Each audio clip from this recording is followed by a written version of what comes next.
Bonjour à toutes et à tous, ici Sébastien de Humanissu Consulting. Aujourd'hui, nous allons explorer un sujet fondamental pour le succès au travail et dans la vie, l'intelligence émotionnelle. Ceux qui me connaissent savent que c'est aussi un sujet de prédilection.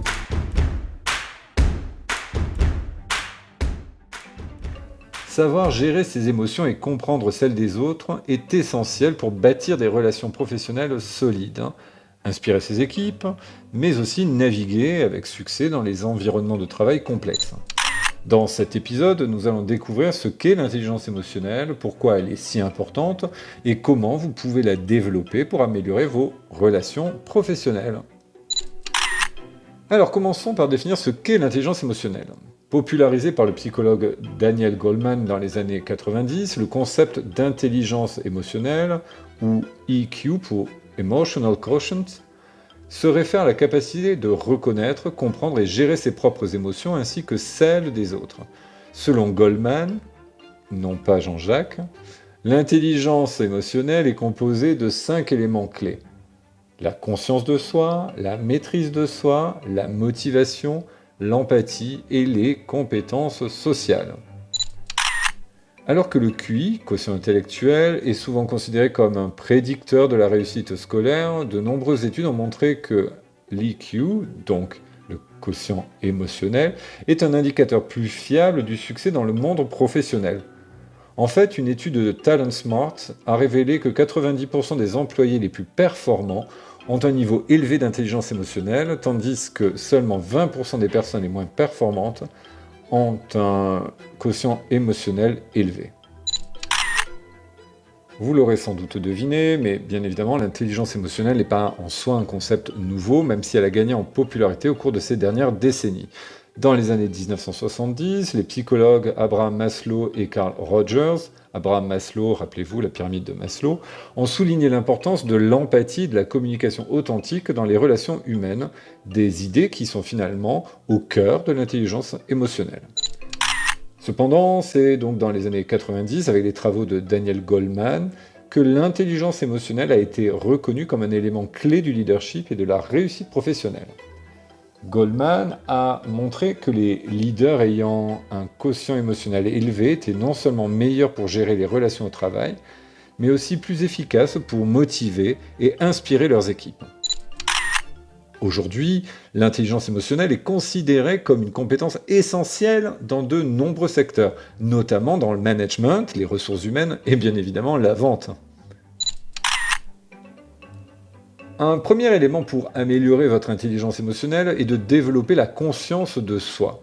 La conscience de soi, ça consiste à être conscient de ses propres émotions, de comprendre comment elles influencent votre comportement et à reconnaître l'impact que vous avez sur les autres. Dans le développement de la conscience de soi est à considérer l'identification précise de nos propres émotions, à savoir les nommer pour les identifier. Donc, je fais référence là au film Vice Versa, qui permet d'apercevoir un panel un peu plus global des émotions existantes. Bref, les émotions, ce sont comme les palettes de peinture. Vous en avez 4 primaires.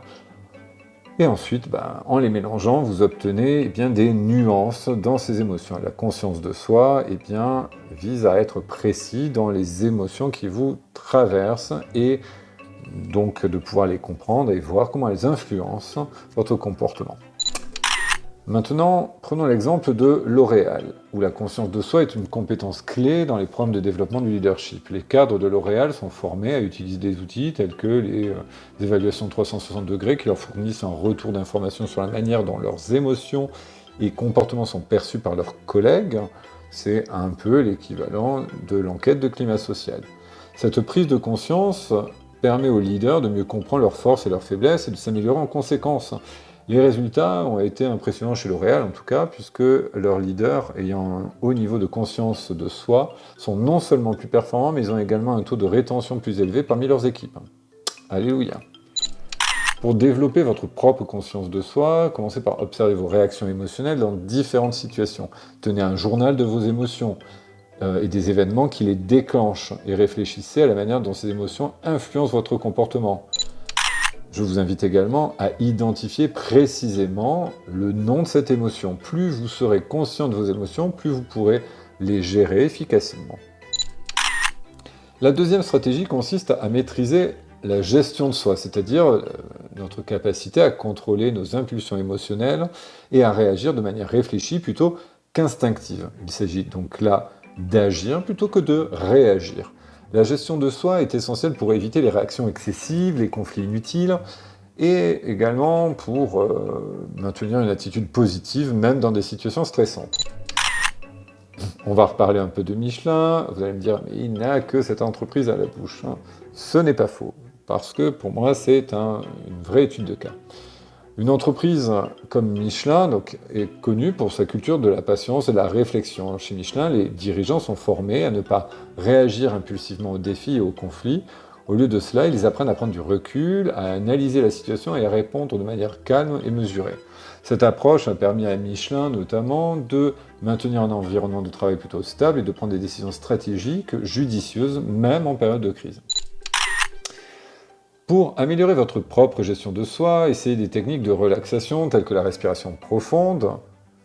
Je vous invite d'ailleurs, pour compléter ces informations, à aller écouter notre épisode numéro 2 de cette saison 2. En bref, ces pratiques peuvent vous aider à rester calme, sous pression et à éviter de réagir de manière impulsive. Il peut être également utile de prendre quelques instants pour réfléchir avant de répondre dans des situations difficiles afin de vous assurer que votre réaction est appropriée. Je vous donne un exemple du quotidien, vous recevez un mail que vous interprétez mal, etc. Et là, vous répondez du tac au tac. Erreur fatale. Si vous envoyez le mail immédiatement, il risque d'être mal perçu. La tonalité initiale que vous aviez mise dans votre mail est mal interprétée, etc., etc. En revanche, vous n'envoyez pas le mail et vous le relisez le lendemain. Pour la majorité d'entre nous, qu'est-ce qui va se passer? Eh bien, vous allez vous rendre compte que finalement, le ton du mail, la structure, la sémantique utilisée n'est pas correcte, ou en tout cas ne traduit pas réellement ce que vous avez au fond de vous. Autre stratégie, qui n'en est pas une en soi, puisqu'il s'agit en fait d'un pilier de l'intelligence émotionnelle, c'est-à-dire l'empathie. L'empathie, c'est la capacité de comprendre et de partager les sentiments des autres. Dans un contexte professionnel, l'empathie permet de bâtir des relations de confiance, d'améliorer la communication et de résoudre les conflits de manière plus efficace. Un exemple frappant de l'importance de l'empathie vient de l'entreprise Sanofi, donc un des leaders mondiaux de la santé. Sanofi a intégré l'empathie dans ses programmes de formation en management en encourageant les dirigeants à se mettre à la place de leurs collaborateurs et de leurs clients. En développant cette compétence, les dirigeants de Sanofi ont pu mieux comprendre les besoins et les préoccupations de leurs équipes, ce qui implicitement a conduit à une amélioration du bien-être des employés et à une augmentation de la satisfaction des clients. Pour renforcer votre propre empathie, commencez par pratiquer l'écoute active. Lorsque vous parlez à quelqu'un, concentrez-vous pleinement sur ce qu'il dit sans l'interrompre et montrez que vous comprenez ses sentiments en reformulant ce qu'il a exprimé. Une phrase clé, c'est « si j'ai bien compris » et vous continuez. Essayez également de voir les situations du point de vue des autres en vous demandant comment vous vous sentiriez à leur place. Enfin, la quatrième stratégie consiste à améliorer vos compétences sociales, c'est-à-dire la capacité à interagir efficacement avec les autres, à gérer les relations et à construire des réseaux de soutien. Les compétences sociales sont essentielles pour influencer les autres, négocier des accords et travailler en équipe. Capgemini, encore une fois, est une entreprise donc française, de services numériques notamment, qui a mis l'accent sur le développement des compétences sociales de ses managers à travers des programmes de mentorat et de coaching. Ces programmes visent à améliorer la capacité des leaders à communiquer de manière persuasive, à résoudre des conflits et à motiver leurs équipes. Grâce à ces efforts, Capgemini a non seulement renforcé l'engagement de ses employés, mais a aussi amélioré la collaboration entre les différentes unités de l'entreprise, ce qui a conduit à une meilleure performance globale.